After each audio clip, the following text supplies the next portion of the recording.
Wait a minute, wait a minute, wait a minute. What's going on? I'm seeing out here. I've been on planes all day and all types of stuff, so I'd have missed some stuff. WNBA media is coming at independent content creators. Excuse me, are y'all coming at us YouTubers? Hold on, wait a minute. Don't get too cute. Don't get too cute because we could get real stupid with y'all if we want to. We got our own independent platforms where we can talk however we want, and y'all can't even talk how y'all want because y'all over there working for people. Wait a minute. Don't get mad at us because we over here doing our thing. We got to get into that. We got these people all over. The disrespect just reached a boiling point, and the entire basketball world is reeling from the sheer audacity of it all. They actually looked at the camera and told the world the Indiana Fever are better off without Caitlin Clark. This wasn't just a bad take. It was a calculated strike against the biggest star the league has ever seen. The room went silent, but the internet exploded as the realization set in that the mainstream media is actively trying to rewrite history in real time. For anyone who has actually watched a single minute of basketball this season, this felt like a total glitch in the Matrix. The gloves are officially off, and the war for the WNBA's narrative has just turned nuclear. That we got these people all over ESPN talking about the Indiana Fever are better without Caitlin Clark. Man, it's so much propaganda and nonsense that gets spread. It shows why this thing has gone nowhere up until one person arrived to the league. It actually shows it. We got to get into it. Welcome to Keep the Vision. Make sure you like, comment, subscribe, share the channel, hit that bell notification, hype the video. That'd be greatly appreciated, man. I cannot believe some of the stuff that I'm seeing that was put out there today. Y'all got it twisted. I don't know if y'all think y'all just gonna have free reins to take shots at independent creators, when the fact of the matter is us independent creators. While independent creators and fans have been celebrating the massive growth of the game, the corporate media elite have decided to launch an all-out assault on the truth. They are coming for the YouTubers and the independent voices because they can no longer control the conversation. These talking heads are sitting in their expensive studios, looking down their noses at the people who actually built this new era of excitement. They are terrified because they realize their monopoly on sports takes is crumbling. Instead of embracing the change, they have chosen to go to war with the very people who are keeping the sport relevant. It is a desperate move from an industry that feels its power slipping away. I'm seeing that was put out there today. Y'all got it twisted. I don't know if y'all think y'all just gonna have free reins to take shots at independent creators, when the fact of the matter is us independent creators been working harder than a lot of y'all. Like, we built up our own fan bases that want to hear our opinions about whatever it is we talking about WNBA related. A lot of us got separate channels that don't got nothing to do with the NBA. Go follow Keep the Vision Football. It's a lot of shout out to everybody doing their thing. I can't believe this girl had the nerve to take shots at us. This is crazy, man. Courtesy of The Ringer. The core of this controversy is a blatant lie that is being spread like wildfire across major sports networks. They are claiming that without Caitlin Clark in the lineup, the Indiana Fever play a more diverse and efficient style of basketball. It is the kind of propaganda that makes you wonder if these analysts are even watching the games or if they are just reading from a pre-written script designed to humble a superstar. They want you to believe that the most electric player in the world is somehow a hindrance to her teammates. It is an insult to the fans' intelligence and a slap in the face to everything Clark has achieved in her record-breaking rookie season. This is narrative building at its most dangerous. Assistance of YouTube slob. Who you talking to? Who you talking to? Because I guarantee if you talk about a topic and I talk about a topic, I'm going to do more numbers. Like, you got it twisted. Who you talking about? Put a name on it. Put a name on it. Despite the insistence of YouTube slob, Fever coach Stephanie White is not a sleeper agent for the WNBA's old guard, activated to cage Clark's most exciting qualities. White is, however, a ball knower who had a front row seat to Clark's Iowa wizardry as a broadcaster and realized that sometimes the best way to get her the ball at the end of the possession is to have her give. Let's talk about the absolute nerve of these mainstream writers who are now referring to independent analysis as YouTube slop. One specific article in The Ringer tried to claim that Coach Stephanie White is some sort of genius for taking the ball out of Clark's hands. They are basically saying that the best way to use a generational talent is to make her a bystander on the court. It is a ridiculous argument that ignores every single statistical reality of the season. These writers are tucked away behind their keyboards, taking shots at creators who have built massive audiences by simply telling the truth. They are mad because the independent platforms are doing more numbers than their corporate outlets ever could. First of all, we all know when Caitlin Clark passed the ball, she never gets the ball back in that possession for the Indiana Fever. We all know that. We've watched it, okay? We already know the ball's not coming back to her. Second of all, damn all that. You trying to come at independent creators when you can't do what we could do. You can't cut on a camera and talk your talk and get thousands and thousands of people to watch you. You can't do it while you over there bumping your gums. Shout out to all the independent content creators, YouTubers that been putting in work doing their thing. Shout out to Angry Fan Sports, Ben Daniels, Black and White Sports 2, Mick Talks Hoops, Rachel Demeter. What are we talking about here? The propaganda machine is trying to tell us that the offense becomes easy to guard when it orbits around Caitlin Clark. They called her the sun of the offense, as if being the center of the basketball universe is a bad thing. They claim that when she has the ball, the defense knows exactly what is coming, but they conveniently forget to mention that even when the defense knows it is coming, they still can't stop it. The gravity she pulls on the court opens up everything for her teammates, creating lanes and opportunities that simply didn't exist for the Fever in previous years. To suggest that her presence makes the team easier to defend is a level of delusion that is hard to even comprehend. Nonsense that this young lady had to spew, man. I don't even know how some of these people get a platform. Honestly, the Indiana Fever played some of their best team basketball without Caitlin Clark, and that's because she's like the sun that offense kind of orbits around. The ball is constantly in her hands, which just made their offense extremely easy to guard. So it made the offense extremely easy to guard. So her rookie season, when they were second in the league in scoring post-Olympic break, they were scoring 100-some points damn near every other game. Was it easy to guard? No, it wasn't. Stop it, girl. You just going. You're saying what they're telling you to say. You are saying what they're telling you to say. What are you talking about? The numbers tell a completely different story than the one being pushed on television. Post-Olympic break, the Indiana Fever were second in the entire league in scoring. They were dropping 100 points almost every other night, with Caitlin Clark leading the charge. Was that easy to guard? Was that an offense that was struggling to find its rhythm? Absolutely not. They were a juggernaut that had the entire league on notice. But now that the season is over, the revisionist historians are trying to tell us that those explosive performances were actually a problem. They are trying to gaslight an entire fan base into believing that winning and scoring at historic levels is somehow a negative. Who else was going to get in the mix? First of all, there were games last year when Caitlin Clark was out where the Indiana Fever scored 6 points in a damn quarter. What are you talking about? What are you talking about? What are you talking about? And their offense became so much more diverse. We saw Kelly Mitchell having a tremendous season. Lexi Hull got in the fold. Aaliyah Boston, another dominant season. All of them played well post-Olympic break with Caitlin Clark. What are you talking about? Kelsey Mitchell was scoring the same amount of points post-Olympic break as she was scoring last season. What are you talking about, girl?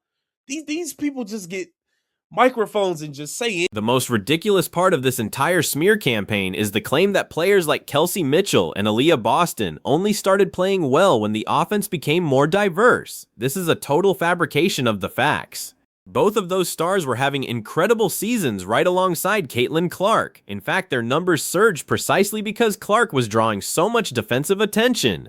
Kelsey Mitchell was scoring at an elite clip, and Aaliyah Boston was dominant in the paint because the floor was spaced properly for the first time in their careers. To credit their success to a lack of Clark is a move so disrespectful it should be enough to get these analysts' microphones permanently unplugged. All the WNBA media is disgusting right now, man. They taking shots at the independent creators because we the ones that got it popping and we the ones that got it lit. Shout out to everybody that's been supporting these channels. Even if you don't watch me, if there's somebody else out there that you support and you watch, salute to you, because these people, they don't like us, y'all. They mad that we have a voice. They mad that we speak for the fans. They don't like that. Get down in the comments. Let me know what you think. This Keep the Vision. Make sure you like, comment, subscribe, and share the channel. There is a specific analyst on a major network who had the audacity to say that the Fever played their best team basketball when Clark wasn't the focus. She claimed that the offense became harder to guard when it was shared among the other players. This is the same team that, in previous seasons without a superstar point guard, struggled to even stay competitive. We have seen what this roster looks like without the Clark effect, and it wasn't pretty. There were games where they could barely scratch out single digits in a quarter.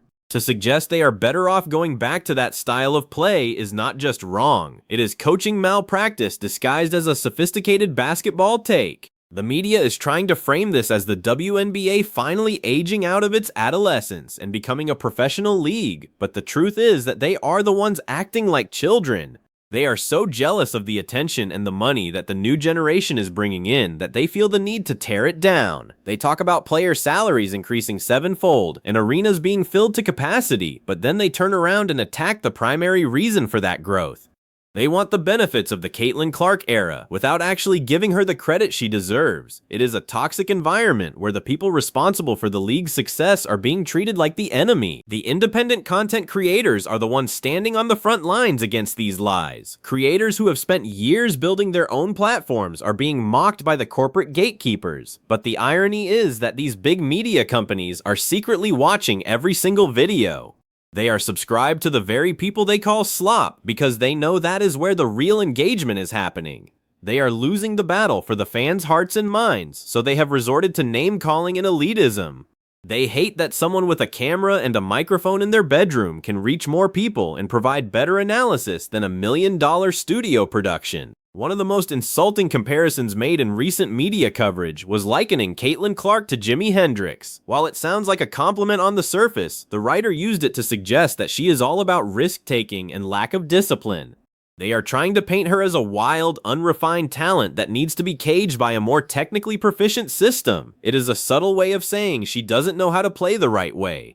This narrative is used to justify taking the ball out of her hands and forcing her to play a traditional, boring style of basketball. They want to strip away the very magic that made her a global icon in the first place. We have all seen the games where they try to move Clark off the ball. It is painful to watch. She gives the ball up early in the possession and then never sees it again. The offense stalls, the ball movement stops, and the team ends up taking a contested shot at the end of the shot clock. This is the diverse offense that the media is praising. It is a slow, molasses-like quality that kills the momentum of the game. They call it professional basketball, but the fans call it boring.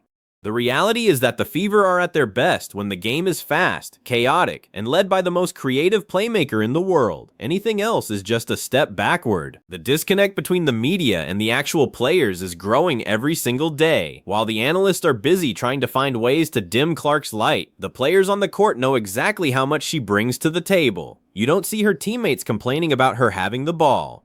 They want to win, and they know that she is their best chance to do that. The media is trying to create a rift where one doesn't exist. They are projecting their own insecurities onto the locker room, hoping to spark some kind of drama that they can exploit for clicks. It is a tired tactic that is becoming more transparent by the hour. The corporate media is obsessed with the idea of the OG and the established order. They view Caitlin Clark and the new wave of stars as a threat to the traditions of the league. That is why they are so quick to praise any system that limits her impact. They want to prove that the league was already great before she arrived, and that she is just a lucky beneficiary of their hard work. But the ratings, the ticket sales, and the jersey orders don't lie. The league is in a different stratosphere now, and it isn't because of the old guard media. It is because of the excitement and the passion that these new players and their fans have brought to the game. The sheer amount of propaganda being spread right now is staggering. It shows why this league struggled to gain mainstream traction for so long. When your primary media partners are actively working to undermine your biggest stars, you have a major problem.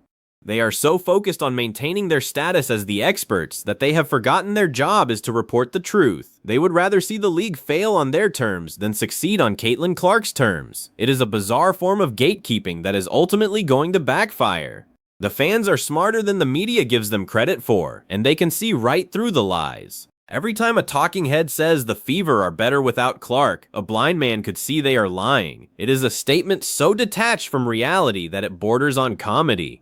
If you took her off that roster tomorrow, the attendance would plummet, the TV deals would vanish, and the team would be right back in the lottery. That is the cold, hard truth that the media refuses to acknowledge. They want to believe in the system and the coaching and the infrastructure, but the truth is that it is the talent that drives the business. Without the star power, all of that other stuff is just background noise. The attack on independent creators is a sign of extreme weakness. If the mainstream media's takes were actually good, they wouldn't feel the need to lash out at YouTubers. They are trying to bully the competition because they know they are losing the audience. They see the comment sections filled with people calling out their bias and their lack of knowledge, and it hurts their egos, so they retreat into their ivory towers and hurl insults at the people who are actually doing the work. They call it slop because they can't handle the fact that it is more authentic and more popular than anything they put out. There is a fundamental misunderstanding of what makes Caitlin Clark special. It isn't just the logo threes or the flashy passes, it is the way she changes the entire geometry of the court. When she is on the floor, the defense has to account for her the moment she crosses half court. This creates massive gaps for everyone else to exploit. Even when she isn't touching the ball, her presence is the most important factor in the game. To suggest that the team is better when that gravity is removed is statistically and logically impossible. It is a take that could only be born out of a desire to see a superstar fail. The media keeps trying to point to small sample sizes or specific quarters where the team played well while Clark was on the bench. They use these tiny windows of time to try and build a case for an entire philosophy. But over the course of a full game, a full week, or a full season, the truth always comes out. The Fever are a winning basketball team because they have a generational talent leading them. Every other explanation is just noise. The attempt to diversify the offense is often just code for making the game slower and more predictable. It is a regression dressed up as progress, and it is a lie. We are witnessing a historic clash between the old ways of sports media and the new reality of the digital age. The gatekeepers are desperate to hold on to their power, but the dam has already broken. They can't stop the truth from getting out because the fans have direct access to the games and the players. We don't need a corporate analyst to tell us what we are seeing with our own eyes. We see the impact, we see the growth, and we see the blatant disrespect being aimed at the people responsible for it. The war for the WNBA's future is being fought in the comment sections and on independent platforms. The irony of the media calling others slop is that their own content has become a repetitive cycle of the same tired talking points. They are terrified of saying anything that might upset the league office or the established stars, so they resort to attacking the newcomers. They are playing it safe while the independent creators are taking risks and telling the stories that the fans actually care about. This is why the mainstream platforms are losing relevance. They have become a PR arm for the league rather than a source of honest journalism.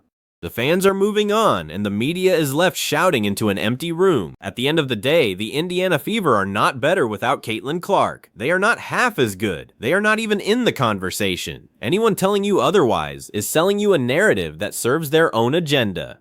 The media's attempts to humble the rookies and protect the old guard are failing because the results on the court are too obvious to ignore. The game has changed, the audience has changed, and the power dynamic has shifted forever. The corporate media can keep their lies and their insults, but they can't stop the momentum of a movement that is bigger than any single network. The future of the WNBA belongs to the players who are pushing the boundaries and the fans who are supporting them. It doesn't belong to the critics who are trying to hold the game back. As long as these lies continue to be spread, the independent voices will be here to correct the record. We are watching a transformation in real time, and no amount of media propaganda can change the fact that the stars are brighter than ever. The truth is out there for anyone willing to look, and the era of corporate gatekeeping is coming to a very loud and very public end. The revolution will not be televised by the people who tried to stop it.